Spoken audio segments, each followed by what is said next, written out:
points to talk about that really affected me while I was here at Upper Bound. It was such a... No, sir.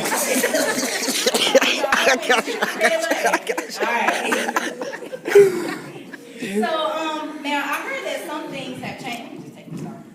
Some things have changed since the last time I was here. I heard that you all don't do certain things. So, back when I was in it, I am 27 now, and I came between 10th grade to 12th grade. So I think that was like 07, 8, and 9. So back then we had SGA, we had pageants, we had talent shows, we had field trips in the bridge program. So I don't know how much y'all are going to be able to relate to, but these were all things that I was in. So how I heard about the Upper Bound program, I went to a high school called Southwest Guilford in High Point, and it was a magnet school, it was an art school, so I got to do dance and theater and all kinds of stuff like that. And my counselor, Mr. Albert Hawkins, told me about the program, and so my mom enrolled me and I came and I loved it, and it has literally impacted every part of my life. So let me tell y'all some of the stuff I learned while I was here, okay? One thing I learned was about male authority. I grew up in a single parent home. My dad wasn't really involved. My mom, she might have had boyfriends here and there, but for the most part it was just me and her up until I was 14, and she adopted my brother. And coming up around was like the first time I really saw like men in authority teaching, because even at school I had a lot of women teachers. So that was interesting. And I will say that those brothers were some commendable men in my life. Mr. Maxwell, Kevin A. Maxwell, I don't know if you all know him, but he's a pastor somewhere in Greensboro. But it really showed me like how, you know, black brothers can really impact the youth. And so for all you brothers out there, I just want to encourage you to, you know, keep doing what you're doing and learning from who you're learning from, because it really makes a powerful difference, you know, in the lives of those around you. Another thing I learned was time and money management. So I don't know if y'all get this, but back when I was an Upper Bounder, we used to get something called stipends. Y'all get that? Oh, yes, sir. Okay, so you know, you get a little coin, you know, every time, you know, at the end of song. So it had to really teach me like how to balance. So I got a bank account early, and I would splurge my money, and I have money sometimes. Then go to my mama asking her for stuff. She's like, we get stipend. Gone. So learn how to manage your money. This is a great time to practice that, because when you get in the real world, ain't nobody gonna just be giving you money for showing up, okay? Unless you showing up and you providing a service, or you want somebody clogged, or like myself, I'm an entrepreneur. I have to work for myself, so I have to go out and make networks and make it happen. Otherwise, checks ain't gonna just come to you. So learn how to manage that. And as far as my time, it helped me before I went to college to be able to, you know, when to study, when to have fun. Because, you know, there's a lot of times you can have fun as well. So that was a great lesson that I learned. And it also taught me about business opportunities, like being available and being present. There was a quote they used to always say, to be early is to be on time is to be late. And I'm like, that don't make no sense. If I'm on time, how I'm late? But I learned the older I got, you know, when you're there a little earlier, sometimes you can be accessible, either, you know, helping set up or whatever. It gives you a good look for you to be early. But when you just barely get in there, you know, sometimes they don't look so good. So Upper Bound taught me that for sure. Upper Bound also helped me with networking and connections. I have friends that I am still friends with today because of Upper Bound. My best friend is supposed to be the keynote speaker, but he doing something with plays or something. And so he called me and said, can you fill in? I was like, yeah, I got you, no problem. One of the students, what was she? A teacher, her name was Miss Stanback. She had a whole life change. She called herself Sister Mayat now. She has book studies at her house. And I go, and it's just awesome to be connected in a community with people that you grew up around and that mentor you. So I would say, you know, I also learned that not everybody your friend. Not everybody gonna stay your friend. So embrace what you got now, but some of them gonna get weeded out the older you get. So I got some people that, we was cool back when I was 16. Then I hit 26, had to let them go. So, you know, be mindful of who you're around, because you can be guilty by association depending on who you're around. And some of my friends, or some of my associates, because they hung around certain people, are not in such good predicaments today. Some of them have gotten locked up, all kind of stuff. So watch who you're around, all right? What else? Well, my life revolves around like networking, so I would say that was something that I really gained from this, because I really have to just go out and meet people and connect. So building those connections and keeping those connections is cool. You know, you got Facebook, Instagram, and all that, Snapchat. But back in my day, we used to have something called an address book, so we write down, you know, people's names. So it's good to always have your little contacts in your corner, because if something happened, you don't remember nobody's number to call. All right, Upper Bound allowed me to explore my strengths and weaknesses. Talk to y'all about that. So, you know, as a teenager, you growing up, you going through puberty, you developing, you think you grown, you start acting a little different. Your parents, want to pop you in the mouth because you starting to come into yourself. So I had a thing with, I was one way in my mama's house because I knew how I was going to be. But then when I come to Upper Bound, it was a little more freedom. I wasn't disrespectful, but sometimes you have a little more freedom to kind of, be yourself, let your personality branch out. So in one area, my strength was my talents, the many things, the pageants and dances and all of that. But then my weakness was my attitude and my mouth. I've always been a talker since second grade. Morgan, stop answering questions, stop talking. That's been me. So, and I gotta honest, my mom and my daddy are both like that. So when I came here, not so much. You have people in authority. You have programs that need to be ran. There's a time to talk. There's a time to be quiet. So I'm gonna tell y'all this story about this one time I didn't listen. So we was getting ready for one of the pageants, and this was sophomore year. I ran for the pageant. I won Miss Senior. Junior year, I planned to run again, and we were downstairs in one of the dorm rooms, and we were not allowed to have like soda cans or drinks or snacks or something. But I had a soda can, and I'm very frugal, y'all, okay? I like to save my coins. So I collect cans to take to the aluminum place, and y'all know what I'm talking about? You say, okay. You save cans, get some money. So I had a little can, I was going to save it and take it back up to my room. And Mr. Maxwell was like, throw the can. Actually, another counselor told me, throw the can away. I was like, no, I'm going to save it. I'm going to take it to my room so I can recycle it. They said, throw the can. I said, no, I'm going to take it to my room. So it became like this big deal. Like, Morgan is not listening to authority right now. And come to find out, they had to call the higher up. So like what Miss Judy do, they had to call her. But the guy at the time, and he was like, you can't participate in the pageant this year because you're not following rules. And I was crushed, y'all. Like, how you gonna tell me I can't get a pageant? Like, I've been practicing, I got my dress, I'm ready. So I had to sit out that year, and that taught me a big lesson. So then, fast forward to the next year, I'm running for, at this time, when you're a senior, you're not only just running for Miss Senior, you're running for Miss or Mr. Upper Bound. So I'm going for Miss Upper Bound. I just knew I was gonna have it.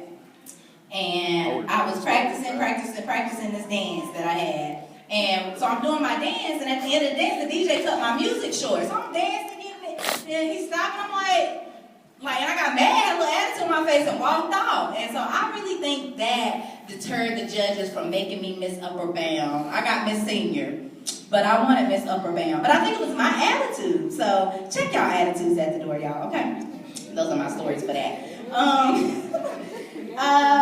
And now I want to wrap it up with something very, very important. I know I said a lot of other things, but I want to talk about something that I don't think a lot of parents or even church or family members or even some of your teachers get to talk to you about a lot, and that's respecting yourself and respecting your body. And that's what my book is about. So thank you very much. So I did, as she read, wrote a book called The Celibacy Chronicles, and it's not to deter people from being intimate, but it's to be understanding of your sacred value and who you share that with. Because we understand we're teens, young adults, puberty, our bodies are changing, we're attracted to people. That's normal. It's a part of nature. There's nothing wrong with it. But we also need to have these conversations about it. And so for me, back when I was coming up, we didn't have, MySpace was dying down, Facebook was just starting up, but you had to be a college student to have an account, so I didn't have that. So coming from a single parent home to coming to these great programs during the summer, which gave me a lot of structure, and then you got that bridge program, that right in between you graduate before you start college, is that little time you stay on campus without your parents around, you doing what you want. So I really had a lot of decisions to make there, and so I learned a lot about myself. And when I was coming up, we didn't have, like I said, we didn't have a Facebook and all that. We had, what y'all got now, Tinder and Snapchat. And don't look at me like you don't know. You know y'all got Tinder. Back then we had Tag and Badu and all these other dating apps. So I was kind of sheltered. Well, I won't say I was sheltered. People say I was sheltered. My mom did what she had to do to keep me protected and safe. And when I got to college, I just let all that go out the window. I'm meeting people I ain't never met before. I'm seeing boys on the street. Oh, okay, what's this? So then I got caught up, y'all, I ain't gonna lie to you. Messed around, didn't know this brother like I should've, and I contracted some STDs. I caught chlamydia twice. And I thought back to the time when I was in Upper Bound, and they had a lady from the health department come by, and she talked to us about STDs and showed us the rates of HIV and what it looked like when you are active with this person and this person and this person and this person. So it made me think back. So as an adult now, I'm thinking back to something I learned when I was a teenager. So I say that to say that we all need to be, mindful of our bodies. We need to be mindful of who we're sharing it with. Everybody don't get access to it. No, me, no. And we need to uphold those standards, okay? And I agree there are certain roles, maybe not gender roles, but I do think there are some things men do well, women do well. And when you understand the balance of who you are as a woman and who you are as a man, you're not going to let people treat you a certain kind of way. And, keep a weapon on you just in case. I got mace and taser and all of that. So, you never know. And I'm about to finish off with one of my poems, but I do want to say, focus on your inside more than you do your outside. This is stuff that I'm still learning. I'm still learning and growing every day. But I notice even when, I work with the youth a lot, special needs and, not special needs. And one of the things I'm seeing is we be caught up on what's on TV or what's on the media, what Cardi B doing or Beyonce, and they're great people, but you have to work on you. And for me, my degree is in communication studies. I wanted to be a news reporter. But I was like, I don't want to wake up at 5 in the morning telling sad stories. So now my goal is to be a talk show host, and that's what I do with my Facebook page. I engage in uncomfortable conversation with people all the time. But I notice that's not a lot of people's strength. A lot of people can't just come up here and talk or, but how you present yourself is how others will receive you. So when somebody asks you how you doing, say good, fun, a little mundane, I'm amazing, I'm outstanding, I'm great. That's going to make you stand out as opposed to other people. When you're going in for those job interviews and you're just getting on campus, my network is my net worth. Because I've been able to talk with people and create connections, I get a lot of stuff done for free or low cost. And I'm from here, so it's like everywhere I go, I see people I know, and it's very beneficial. But when you just, all you care about is how you look on the outside, you gotta work on the inside too, okay? So that's my little spiel. But I'm gonna read y'all this poem from my book called Self-Love, okay? I hope y'all take something from it. And with this book, I had a lot of different local North Carolina artists participate in it. So all their artwork is in here for the different poems. And you can find it on Amazon. And I also have audiobooks available on me if you want to see me after. But here go the poem. It's called Self-Love. Self-love sometimes looks like crying in bathtubs as you scroll down your timeline and see nothing but inspirational quotes and black love.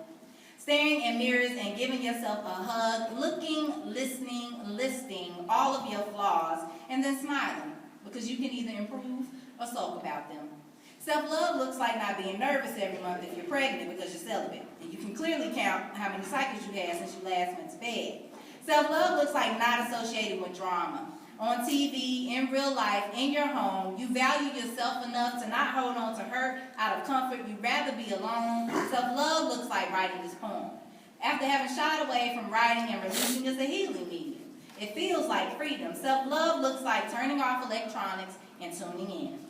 Deep breathing. Believing. Self-love sometimes looks selfish because you choose to stay in the house reflecting instead of in the clubs dancing or on your phone responding to reckless text messages. Self-love looks like taking care of your health, mental, spiritual, physical, and emotional. It looks like accepting constructive criticism and not taking offense. Self-love looks like when I see you, I see me. Somehow we're connected intricately. Out of all the places to be on the planet, it's in your presence I'm standing, so this moment has to be a part of my plan of personal growth and expansion. Self-love sounds like music, grooving, highways to new places with many stops along the way. It's sceneries never seen but felt immediately. It's therapy, sharing, daring yourself to get over yourself so you can be your true self and reflect that energy that God within you that is also within me. Self-love sometimes sounds like silence, quiet in our minds, putting the past behind us, learning from lessons, counting your blessings, and through all the trials, not stressing. It's getting in the flow, reading a good book, feeling inspired, transforming your mind. Self-love is a requirement before dating and marriage. It becomes apparent some internal work is needed to propel. Self-love sometimes looks like working for yourself. Self-love is honest and true. How can you love everyone else and forget about the most important person? You. I'm going to leave you all with this. Thank you. One last word of advice I would like to share with you all.